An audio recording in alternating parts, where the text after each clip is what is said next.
Hi everyone, thank you all for joining our FoodBytes webinar today. My name is Elina from the FoodBytes team and I'm excited to be your host today.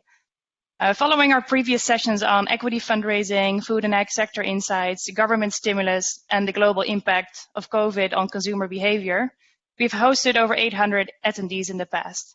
And today we're hosting our 5th webinar in our effort to support our ecosystem of emerging and also established companies. Today's topic focuses on how to fortify your business amid changing circumstances and how food and ag businesses are rapidly innovating to prepare. Now talk about the why pivoting is paramount, how corporates can start the process, what startups are doing to lead the charge, and when pivoting is the only option. But before we introduce you to our speakers, Sonia Shikar of our Insights team has a note to share for companies that are new to our network.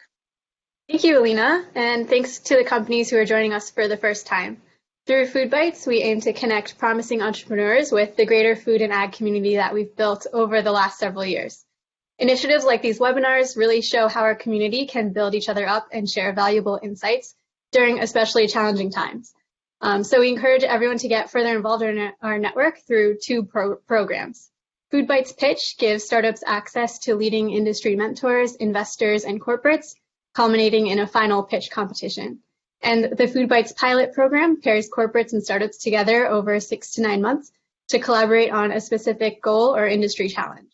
If you're an investor or corporate interested in partnership, please reach out to us at foodbytes@rabobank.com.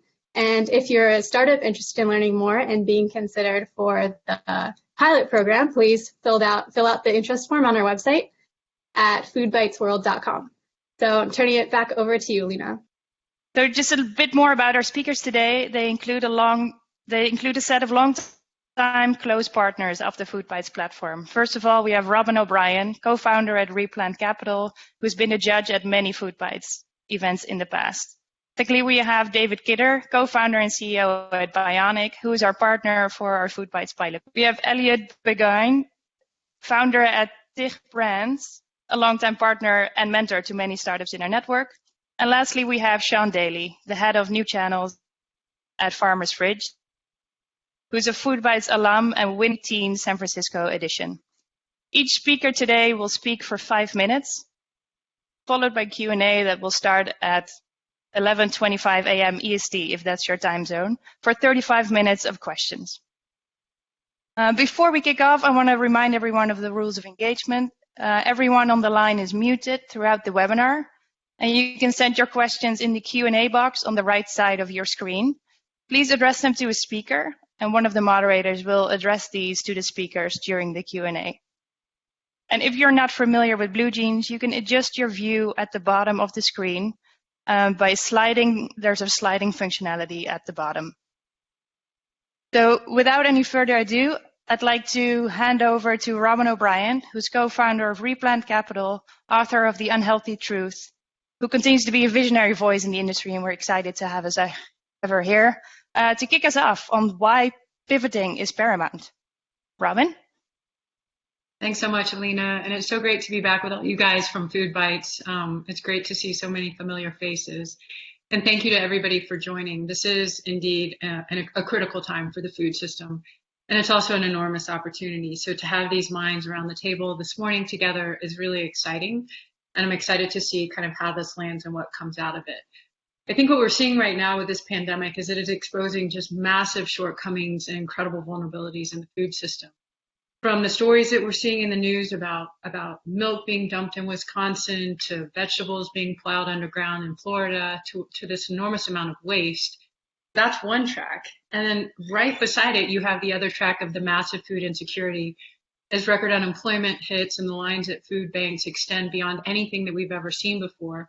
On the one hand, you have this waste, and on the other hand, you have this need, and yet there's this inability to connect in the middle. And it speaks to the infrastructure problems that are being exposed in our food system. There's an enormous divide between what we do institutionally and what we do at the retail level. And at the institutional level, what we're seeing is the food service channel, the channel into the restaurants, the channel into the cafeterias, the channel into the schools. That capacity, they don't know what to do with it. At the same time, there's still enormous need at the grocery store level. So again, how do we step back and say, let's look at this infrastructure. What can we be doing to address it so that when we move forward, as these disruptions continue to happen, because they do continue to happen, it doesn't matter if it's fires or floods or whatever's happening globally around the world, there are these different shock events that continue to disrupt our food system. And we have this really thin safety net. On top of that, this opportunity has also given us the chance to really explore what's going on with our supply chain. In the United States, we've got some weird dynamics that are going on. On the one hand, only 1% of our farmland is organic, which is only about 8 million acres out of the 911 farmable acres in the United States. Yet at the same time, 80% of consumers are trying something organic. 75% of grocery store categories are trying something organic in the FoodByte network. We see these companies that are coming forward with organic or non-GMO and all of these different free-from categories. Yet only 1% of our supply chain is organic, which creates, again, this enormous bottleneck. And all of a sudden, we've got this export-import issue. So, how do we step back and say, let's look at the supply chain, let's look at the vulnerabilities there, let's look at the bottlenecks. On the one hand, it's in the sourcing and supply itself. On the other hand, we've got a real crisis that's been exposed with farm workers and those within the food service system. Within the farm working system, these are critical components of the food system. They are the hands that touch the food that land on our plate. Unfortunately, while they've been deemed essential, too many of them are also deemed illegal. And so we have this opportunity right now to say, how do we structure the employees all the way through the system, from the farm workers to the retail level, to those stocking, to those in the grocery store, to the clerks. And that's an incredible opportunity to think about every single place that this intersects. And why I love doing this with Rabobank's FoodBytes platform is the things that we're talking about are ag tech, we're talking about food tech, we're talking about direct to consumer. There's so many opportunities right now to bring these solutions forward. And so today, we're going to be exploring some of these different challenges and the opportunities that they present, not only to the companies that currently exist into the space, but for those that are listening that are from outside of our industry, we're inviting participation too. And so we would like to, explore where are these opportunities at rePlant. We're super focused on that supply chain intersection. We're super focused on what's happening at the farm level because, here we are on Earth Day, April 22nd, and we realize, the soil has this incredible capacity to serve as a carbon sink. We're standing on the solution to so much of the climate crisis. And so as we can build soil health, in whatever capacity that looks like, as we can build soil health, the soil is better able to serve as a carbon capture and a carbon sink. And so, with the opportunity to step back and say, in the United States, our farmers, U.S. farmers, carry $426 billion of farm debt. We know that there's an opioid epidemic. We know that there's a suicide epidemic. We know that there are bankruptcies. Just in the last few weeks alone, I have heard from farmers who are having to absolutely close the farm because of this crisis that we're seeing, because the infrastructure was not designed to actually support the farmer. It was not designed to support disruption. And, again, we can spend a lot of time analyzing the past, or we can take all of this energy and all of the talent that's around the table today and figure out how we want to design a food system that is resilient, that can handle disruptions, that is able to pivot quickly, that we can embrace, build, and support into the future. So with that, I'm going to turn it back over to you guys, and I'm really excited to hear from the rest of the speakers today. Thank you, Robyn, for stressing the urgency why we should act now to change our food system. So where can the corporates start this process? I'm handing over to David Kidder, who is CEO of Bionic, best-selling author and fearless advocate of that we entered the period of the Great Reset, so to say. So David, take it away. Thank you. Grateful to be here. Grateful for our partnership with FoodBytes and Rabo. And I'll just share a couple thoughts on what we're seeing. Bionic works with about a little over a dozen of Fortune 500 CEOs who, prior to COVID, were in the stages of kind of refounding their organizations, looking at growth as a form of resiliency, but the ability to change the way they think and work, and growth mindset and systems that go on offense. And so I'll just share a couple thoughts briefly on how they're thinking, but also how they're embracing this moment. The first major sort of psychological shift that's happening for teams and leadership is just acceptance. this ability to live between the knowable and the unknowable and the controllable and uncontrollable, getting into that space and leading from has been challenging. I think we all struggle with that in transparency. But inside of the context of the knowable and controllable, there is an acceptance for the leaders and teams to set down past expectations and goals and pick up a new now, pick up where we are in the world as the needs are changing and discovering what they can do, which is they can make choices.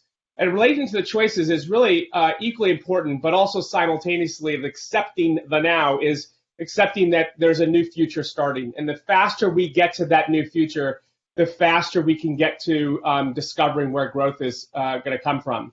That path is what the team needs. That path is what the marketplace requires. And so being able to reactivate growth in the context of this moment is a huge part of that skill. And so obviously the concepts of pivoting when your needs in the world change is a huge part of that. What we see is a tremendous amount of channel and model transformations that are going to be required. Robyn just mentioned this in her last talk about how critical it is to look at how are we going to get to the edge of where the need is. And also rediscovering how the need is changes. We see this happening with our partners who are looking at changing model and channel strategies around embracing hyper-localism, looking at partnering on building custom offerings for key distribution lines like Instacart. We're looking at partners who are taking their commercial-grade supply offerings, Baldor, New York, and shifting it to direct-to-consumer. We look at our partners, even in the startup world, like Springgate, who is a destination experience for wine, partnering with local food trucks within state law to use social media to drive people into an experience where individuals can get kits on the go, experiences on the go, and created curbside that they brought the curb to the customer. That rolling bodega of fresh produce and bread trucks is now going to the edge where people can consume them safely. And we also see in the CPG world where a prosumer mindset has really dominated a lot of our partners' thinking.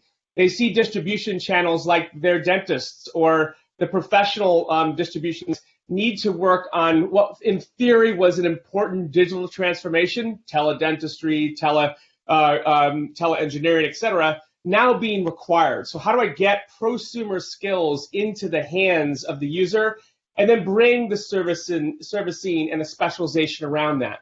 And that applies to food, ag, in food security and other applications.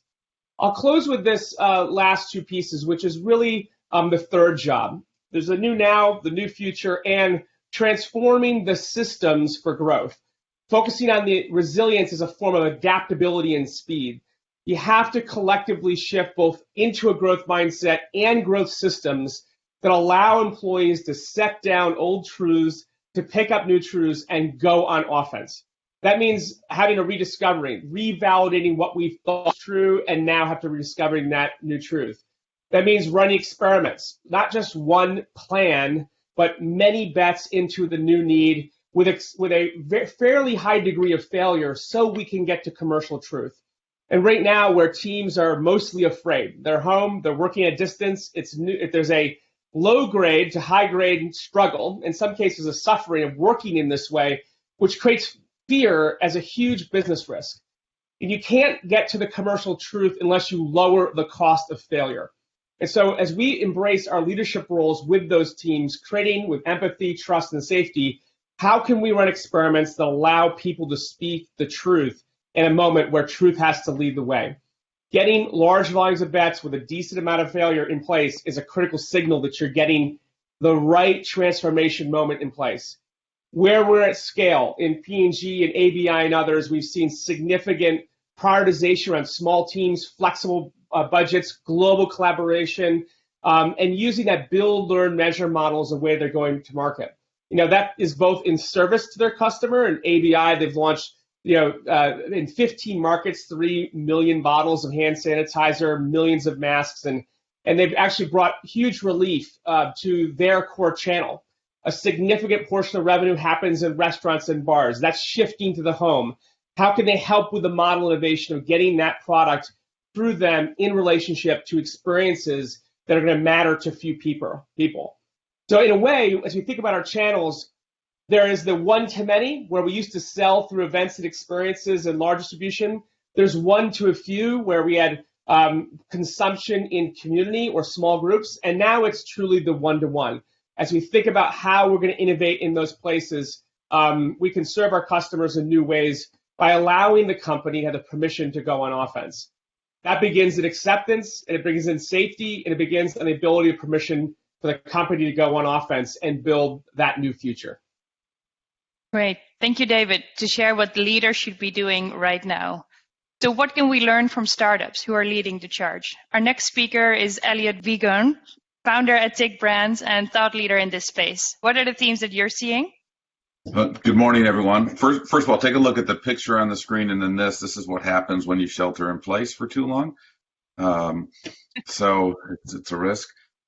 Pretty intimidating following Robyn and David, but I wanted to share with you all some things that you can take away, and when you leave this webinar, actually go do if you're a startup.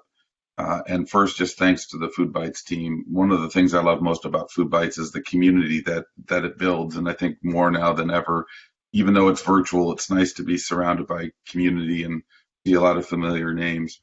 So let me talk about some actionable things that should be done now as a startup. First of all, as entrepreneurs, your charge today is to find the opportunity amidst the chaos. My mantra of late has been, while the masses are hoarding toilet paper, the innovators, the entrepreneurs, they're installing bidets, right? You're out doing something different. You're out thinking differently.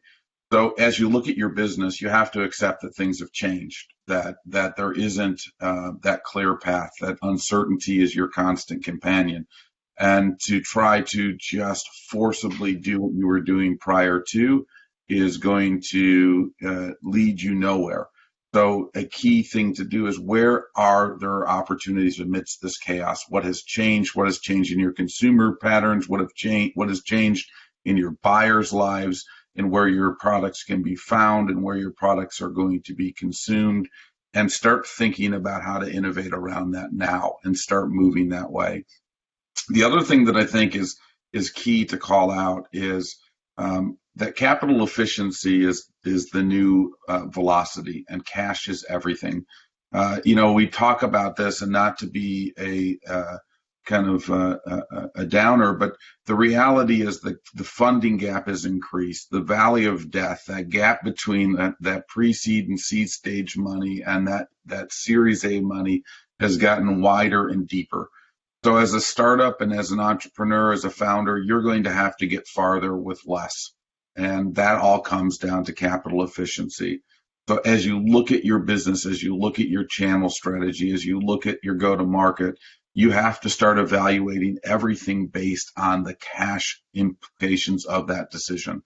How are you going to move the business forward? How are you going to do it in a way that allows you to get further on less capital? And that includes your trade spend, that includes the channels that you choose, the retailers you engage, the balance of your different channels between e-com and retail and food service and alternative channels. All of that should be evaluated through a new lens, and that lens of capital efficiency is what's going to be key.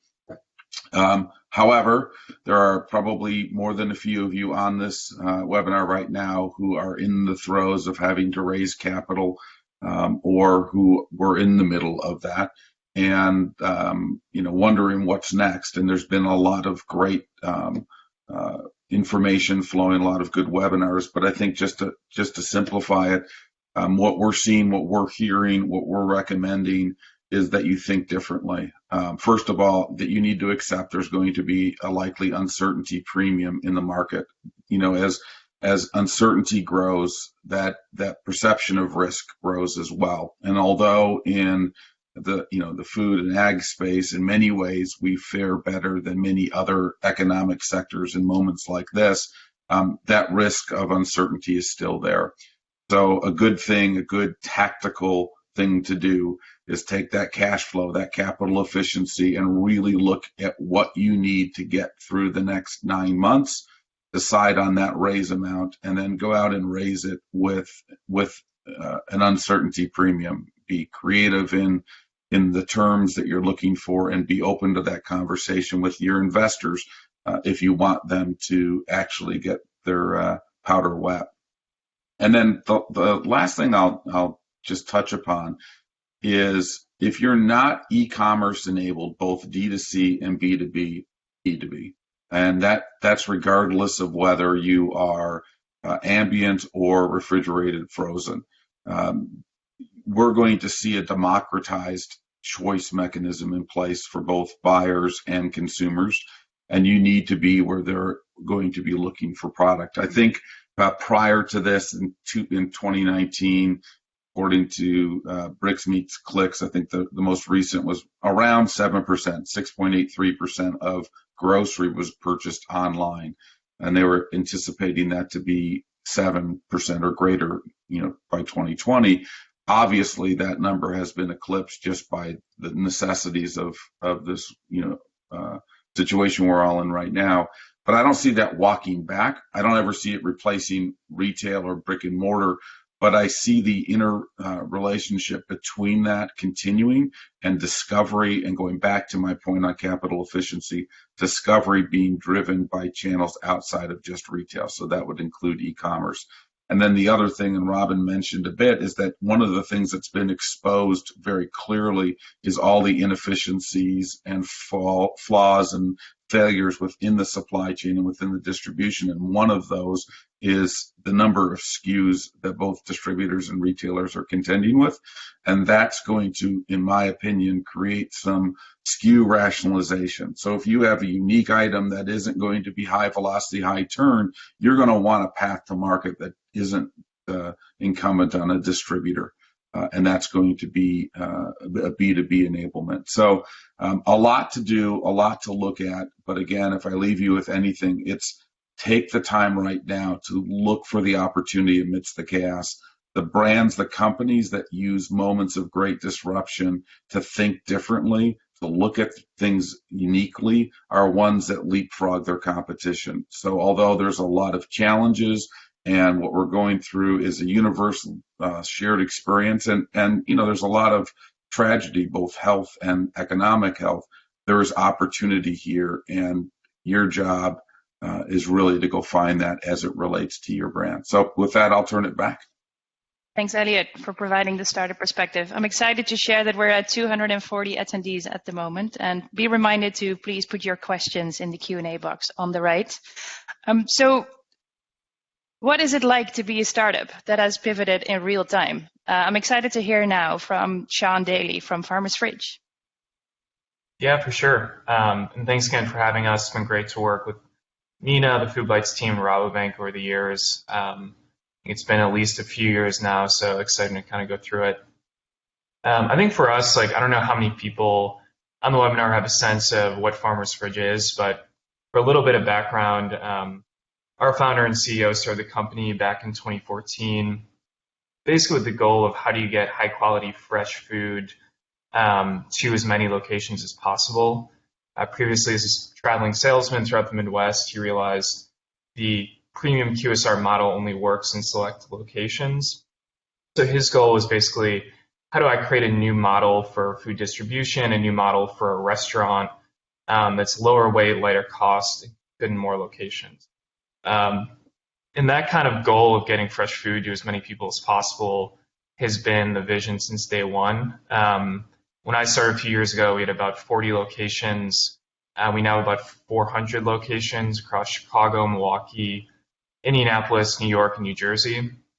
A lot of our business is with airports, office buildings, hospitals, and universities. We work with a lot of great food service partners like Compass Group and other companies like that. So obviously with that type of footprint, being in airports and office buildings, as we saw the current crisis unfolding, I think we knew we probably had to act pretty quickly to make some changes. So as a company, we actually pivoted into kind of two new business lines, one actually being a direct consumer route. So if you go on delivery.farmersfridge.com, you can now actually order our products direct to your home. And that was a pivot we did over the course of about 5 days once we saw work from home mandates going into effect. And it's now actually become, that short of time, pretty significant source of our revenue.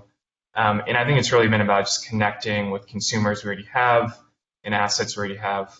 Another big initiative has actually been going much deeper in the hospital vertical. So in markets we're in, we actually started getting a lot of emails from hospitals saying, hey, I don't have enough fresh food. We don't have budget to actually pay for meals for our staff right now. So we actually looked around, looked at ways to expand our footprint into the hospital vertical, everything from placing more fridges. We actually rolled out a farmer's fridge, mini fridge over the course of about a week to get the fridges on more floors so people actually don't have to leave their current quarantine areas they're working on. Third, actually ramped up catering kind of wholesale meals directly to hospitals as well. So I think all three of those are kind of quick pivots from companies in the space trying to do it fast. I think having seen the last 2 years for us and then kind of seeing quick pivots on our end, I think some takeaways I've kept in mind are basically, one, I think having actually like a mission statement for your company that's big and broad and super inspiring actually helps in times like this. For us, it's Farmers Fridge on a mission to make it simple for everyone to eat well. If you actually think about that today, it's super, super important, whether it's getting food to a hospital worker that actually doesn't have another option because cafeterias are closed, or if it's getting someone food they can trust delivered directly to their home, kind of anchoring around a core mission for your company that will evolve over time. To us, it's been super important. Two, I think as a company, we've always had some people or some projects focused on innovation. I currently lead a team of 2 people out of a corporate team of about 100 actually focused on this, which is not always politically a super welcome thing that people focused on the next set of ideas, the next set of channels. But a lot of the work you do in that innovation phase can actually be quickly absorbed and rolled out into pivot situations. Things like building an infrastructure for catering, having a blueprint for a mini fridge, all those ideas can be quickly absorbed. And then I think third, some kind of like business theory we always keep in mind is actually viewing your current business as the first customer of your next business.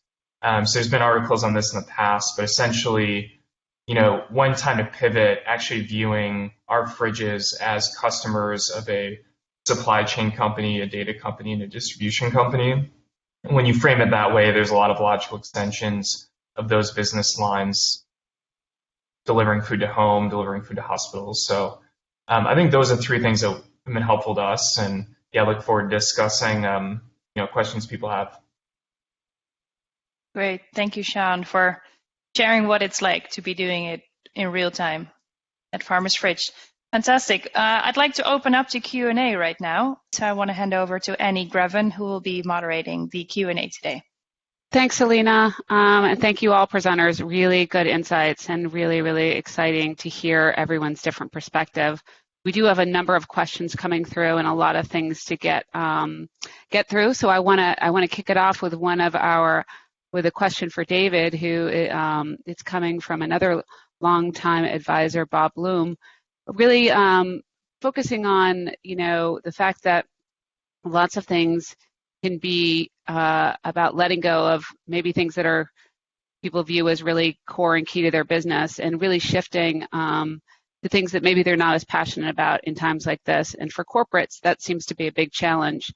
So how do you advise companies like that to start looking at things new and let go of what's old and might not be working, and change that? It's really about changing mindset. Yeah, I agree. If I think you asked Mary Berry at GM if she thought she could stand up a ventilator business in 3 months, a year ago, she'd say it's impossible. In fact, I think they actually said that publicly. So, but it's true. It's possible. They tear down the permissions and the systems that preserve things for ones that can create things, and you'd be shocked at what's possible.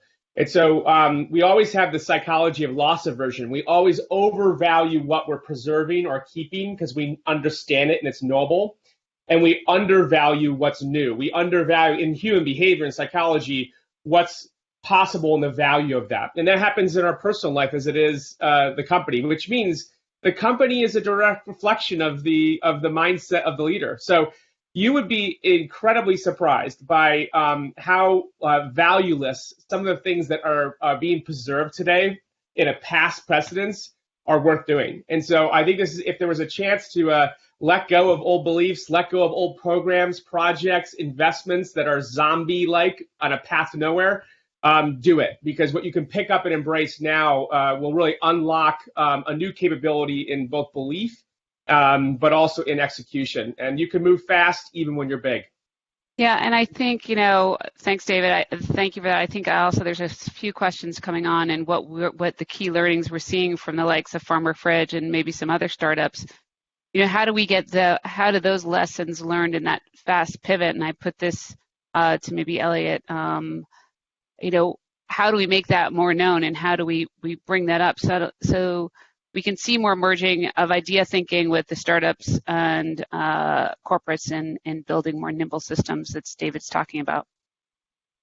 I think one of the ways is to do more of these. I mean, the more that there are vessels or ways to share information and communicate that down is vital. I mean, innovation's happening and pivots are happening all the time, every day. And really, the earlier the startup, the emerging brand, they're doing it almost on an hour by hour basis. It's like when we're kids, right? When we're kids, we're innately curious. We're always doing these things. We're changing our minds. And as we get older, we start falling into guardrails and we start, repeating, learned behaviors. The same thing happens with a business. And that's why, creating an opportunity for earlier businesses and more mature businesses and their teams and their founders to see and learn from one another is vital.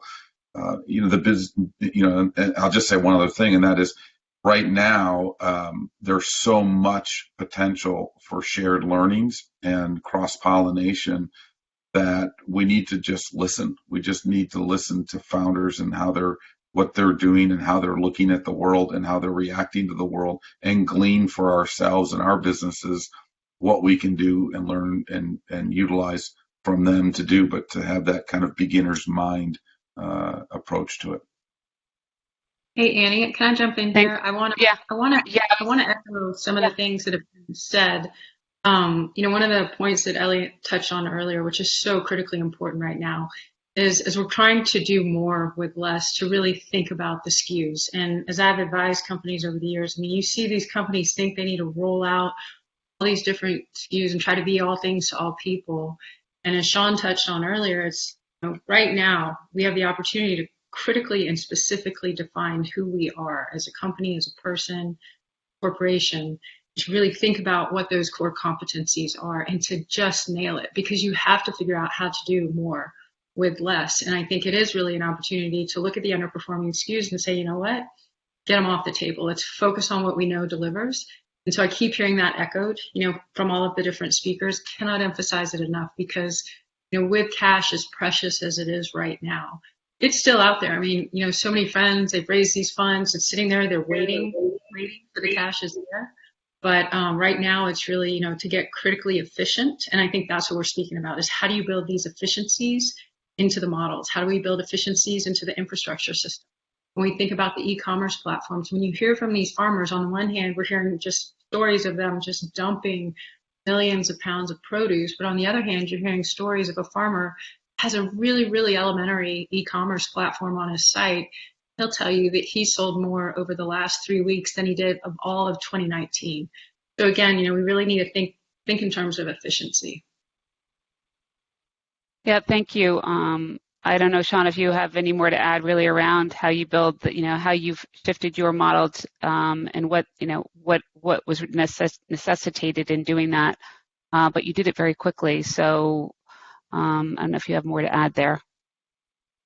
Yeah, I think echoing Robyn's point, I think when you actually distill it down, the steps become fairly straightforward, and there's actually a lot you can do with off-the-shelf tools. Simply setting up a Shopify site, working with current distributors that maybe want more volume in the routes they're running. So as people are trying to pivot food from food service into direct home delivery, hospital delivery, maybe partnering with those partners, expand their offerings, drive route density on trucks. I think there's definitely opportunities out there. For us, I think, it's kind of like a quick look at, okay, we need a website, we need vans, which we already have, and we basically have products built for fridges. But I think kind of being quick, there's a lot that can be done with pretty simple tools.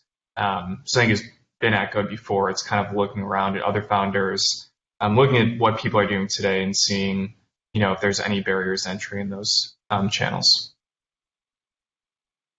I want to shift a little bit. One of the questions that came up, but I think several of you can touch on, but maybe is we have the more and more in the news about the shifting consumer, and you all have mentioned that.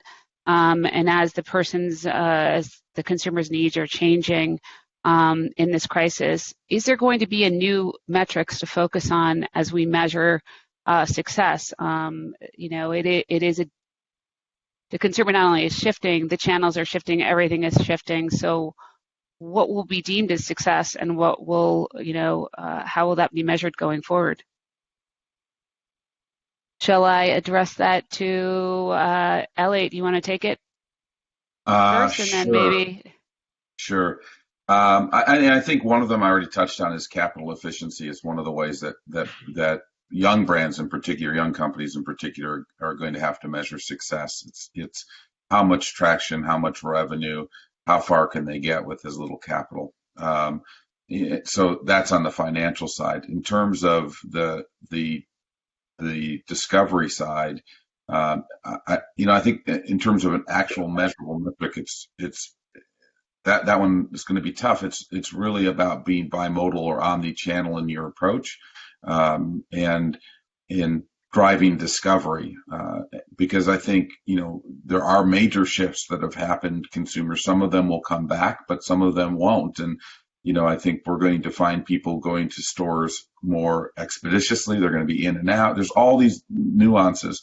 So you have to build a model that allows you to be found where people live, work, play, shop, and live, are engaged in their lives. So a metric that I would be looking for would be trial, repeat purchase, things along those lines. But at a high level, the number one for me going forward is going to be capital efficiency. How much revenue can you generate per dollar of capital deployed? So that's really helpful, and that's a perspective on the smaller. David, from the larger corporate side, what do you think their measurement metrics will be going forward?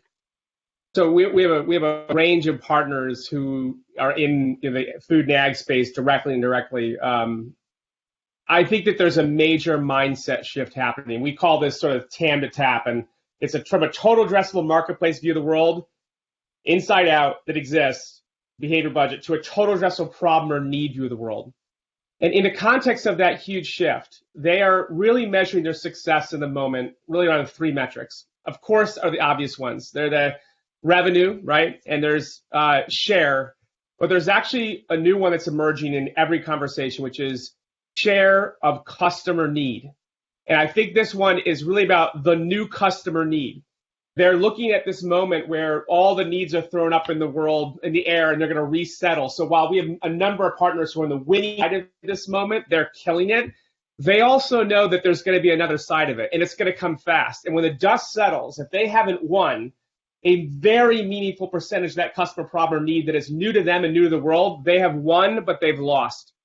And so I think that is really under the question, I think, in the CEO's minds who recognize that, winning might be losing this moment. If you don't end up on the other side, addressed, solved, and won, hopefully in a very resilient way, that new need in the world, you have, and my point, wasted the crisis. And not to get too Churchillian about this, but this is what this moment is for most companies, and the permission they're creating for the organization to answer that new need. So they end up with truly a new business on the other side of it.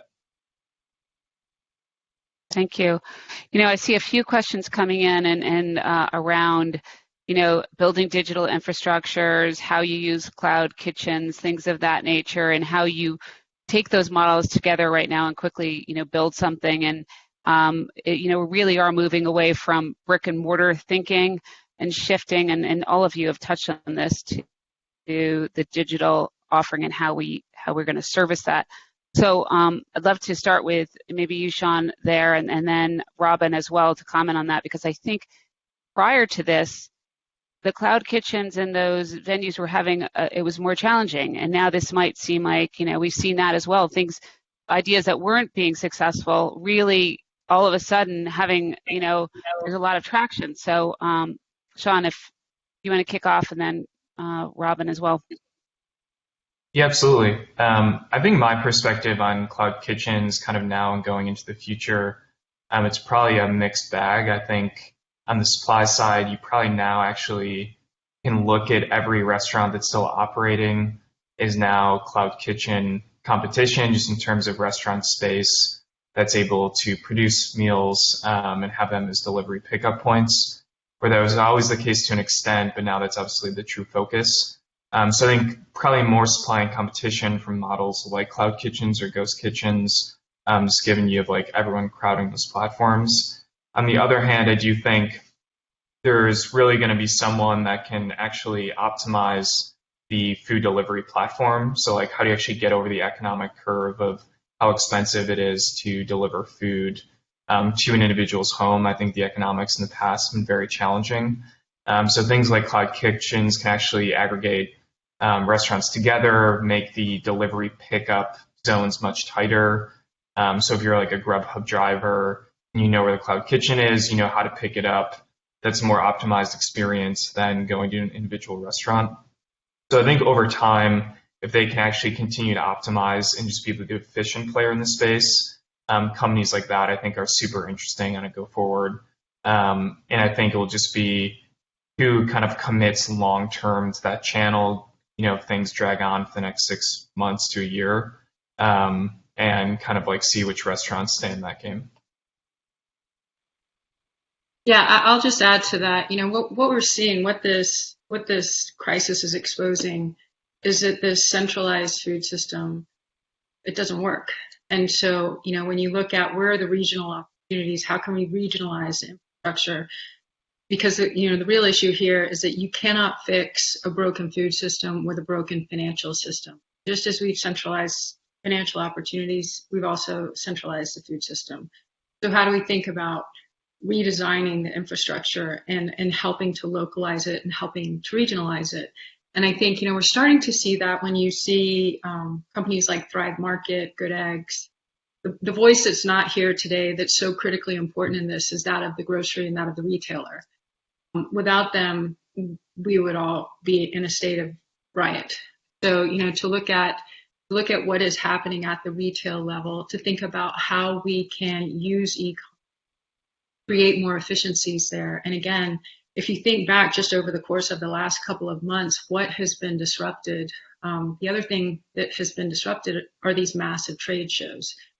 So for the companies that are listening, it's how do you build that relationship with the buyer, with the retailer, with the Krogers, with the Costcos, with the Safeways, with the retailers in the industry? And I think one of the opportunities that's starting to emerge is, companies like Range Me, where it's like you think about, if I'm a buyer at Kroger and I know that I want to find a company that is free from dairy, free from gluten, female founded, B Corp, organic, to be able to filter for that online in a system and then to develop the relationship. So again, it's about creating these efficiencies in the system and the opportunity to create these efficiencies as we think about the fact that we have at the same time a broken food system because we have a broken financial system. So as I listen to people talk about, like, how do you get creative with capital? How do you get really efficient with capital?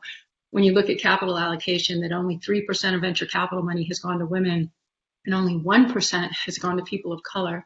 It's why diversity is so important, because those people at the table are the ones that have always had to be critically efficient with the capital resources that they have, because it's been so precious and so hard to come by. Thanks, guys. We have a lot of questions. I'm going to try to combine them frantically reading while I'm listening, so I apologize if I I'm not thanking you guys enough because it's all really good stuff and it's spurring lots of questions. So one of the questions I'm going to put to David right now, it's trying to combine things a bit, and this is for you, David, is, larger enterprises balance the need for immediate outcomes and longer-term position as a general rule. But how do they now start thinking about managing the cost? In the past, the cost of failure is quite expensive to them, but now the cost of not failing and experimenting could actually be even greater. And so let's think about how these guys are doing it, and maybe some examples of risks that are they've taken in making quick decisions that they might not have taken in the past. If there's examples you have there as well, it'd be really interesting to hear what you might be seeing.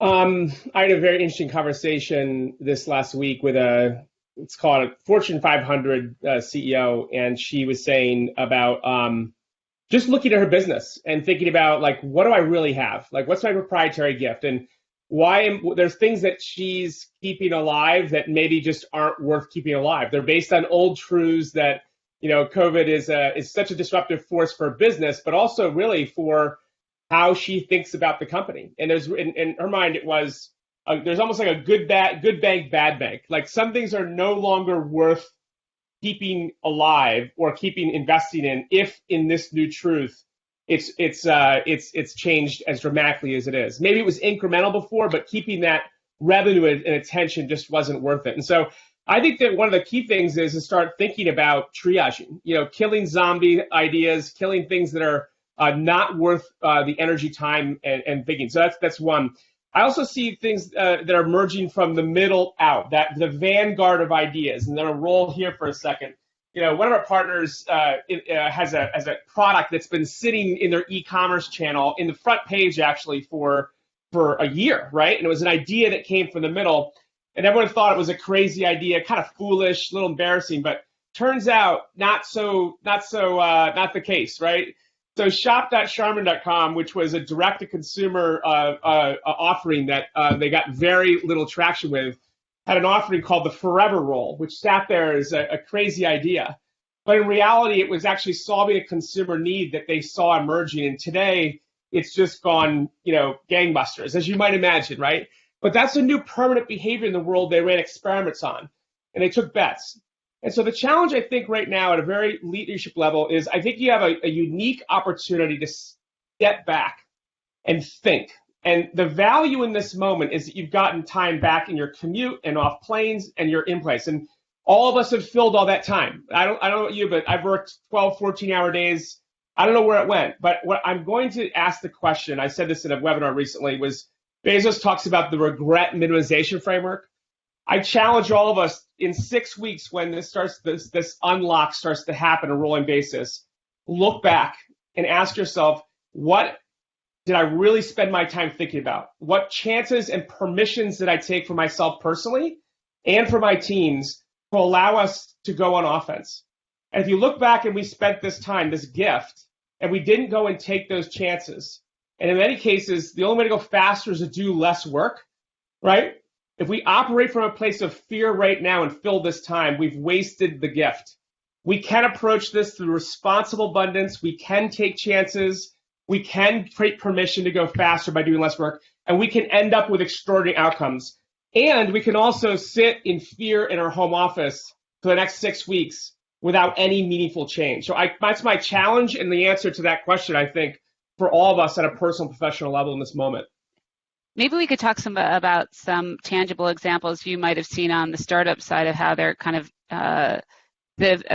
quick pivots. And then I want to, and I'm going to pass that to you, Elliot, just real quick, because I want to get a few more questions in here. And Elliot, so maybe some live examples, and then I really want to switch to a couple other questions before we have to wind it down.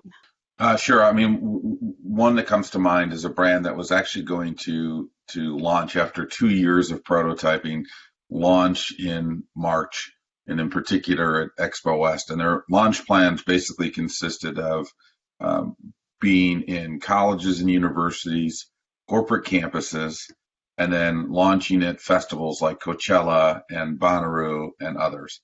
And so for very, very obvious reasons, those plans had to change and had to change rapidly. And so they did a quick triage and recognized that the way they were configured and the way that they could reach consumers, they could turn the business completely digital native. They just walked away from all of the opportunities that they were looking at in terms of corporate campuses, alternative channels, festival marketing, and leaned in completely into e-commerce. Not at all what they thought, because what they were creating was something they thought was going to be impulse driven and experiential.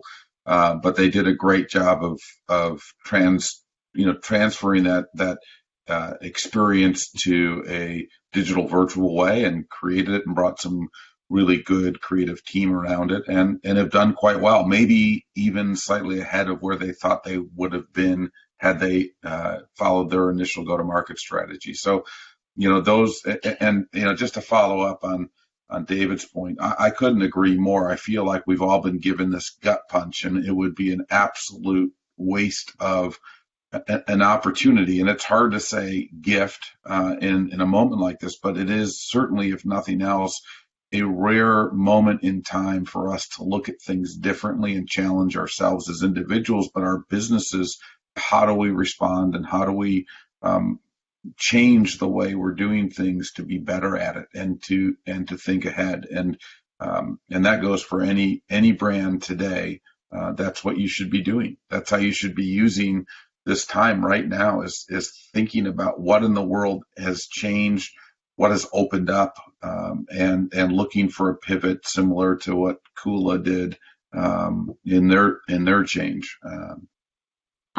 Thank you, Elliot. I think we have time for a couple more questions, and these are two very different questions. So I want to start. One, someone asked, and I really do love this, is, they saw that Little Caesars is promising to offer a pizza that, nobody's touching.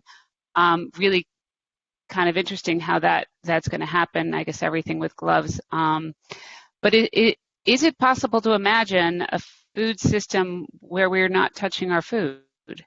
And if we are to move that way, how is that going to be realized? Because so much of what now is in the whole processing from farm to fork has human connection. So when we, expand on that question a bit, what does that mean, and is it possible, and what are the changes that need to happen? And maybe, Sean, you're doing, you're supplying food, and you have a kitchen, and maybe you have some thoughts, and then I'd like to share that question also with you, Robyn, as well. Yeah, I think, Robyn, I don't know if you want to start. Obviously, you have a pretty good landscape view of it. I think for us, obviously, we're a completely automated fridge. So actually, just in terms of human interaction with checking out for a product, been interesting as some partners have actually been more interested in that. But Robyn, curious from a landscape perspective, what you're seeing. Yeah, and if how corporates might be thinking about that as well too. You might have some thoughts on that as well, Robyn. A couple ideas come to mind just immediately. Right before the shutdown, with Soren Bjorn, the head of Driscoll's, and we spent double hours on their farms in Watsonville, California. And, again, you want to talk about systemic challenges in the food system, you look at berries. And so, clearly they've got the farm worker issue, they've got the immigration issue, they've got the fact that these workers have been deemed essential but also illegal. And one of the challenges he has is that if he has these workers on farm, they age out at about the age of 35 because it's such backbreaking work. And so what he was trying to do is reimagine the strawberry field.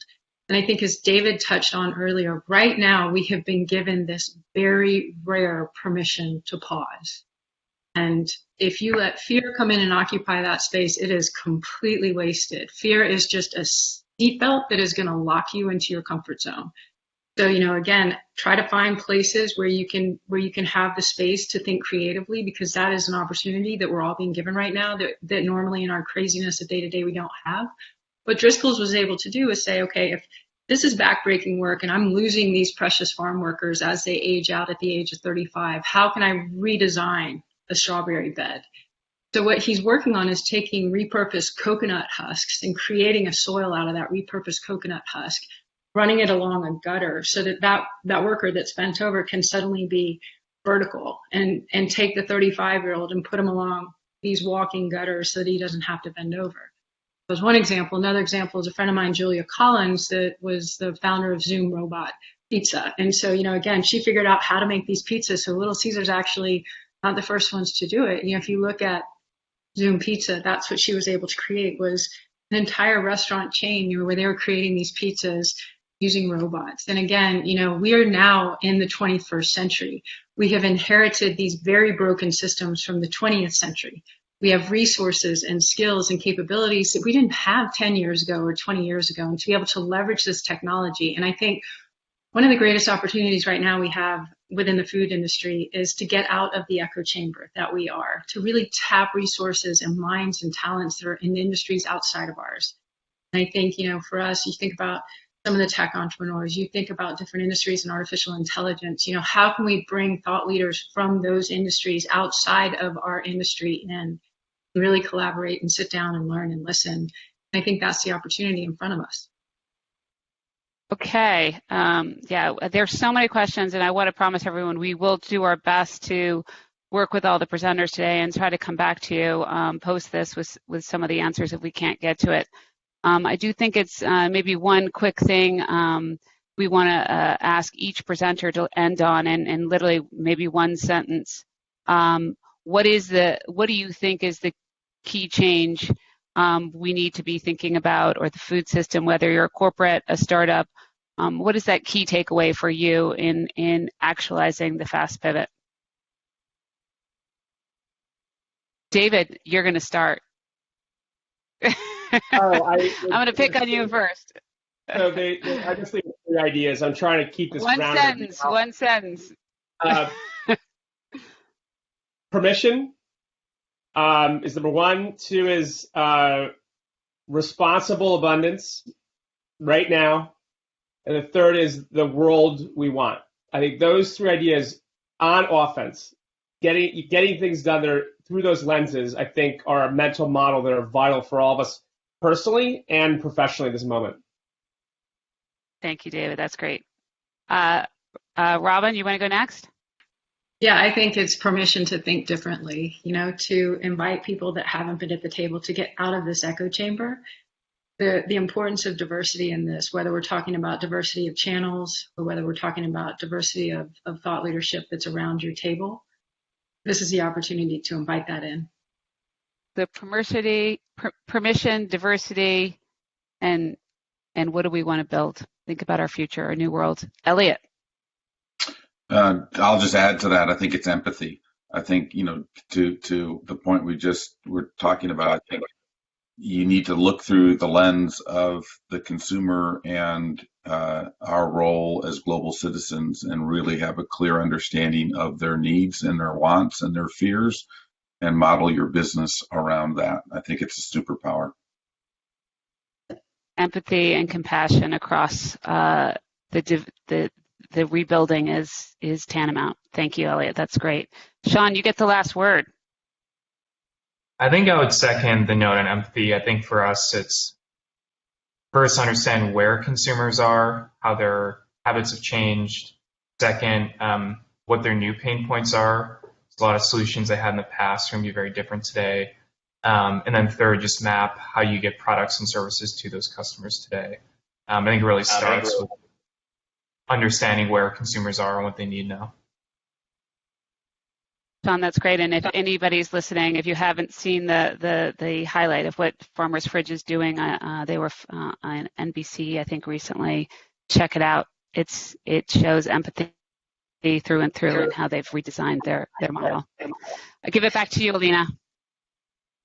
Thanks, everyone. Thanks, everyone, for joining today. Especially want to extend a huge thank you to our fantastic speakers today, Robyn O'Brien, David Kidder, Elliot Begoun, Sean Daly. We really hope you came away today with some key learnings, how pivoting is important in the time of a crisis. I'm glad to see so many questions and interactions from the audience today. We've tried to answer most, but you will be able to find a recording of this webinar and the key takeaways summarized on our website, foodbytesworld.com, in the next coming days. So what's next? Please keep an eye out on social media, as we'll be promoting the next webinar topic shortly that will be talking about rethinking food and ag supply chains. That takes place on May 6th. And a final reminder, if you want to be involved with FoodBytes, if you're an investor or corporate, reach out to us on foodbytes@rabobank.com. And if you are a startup, please fill out the interest form on our website, foodbytesworld.com. So this concludes the webinar. Thank you again. Be reminded to fill in the survey after exiting, and we look forward to seeing you next time.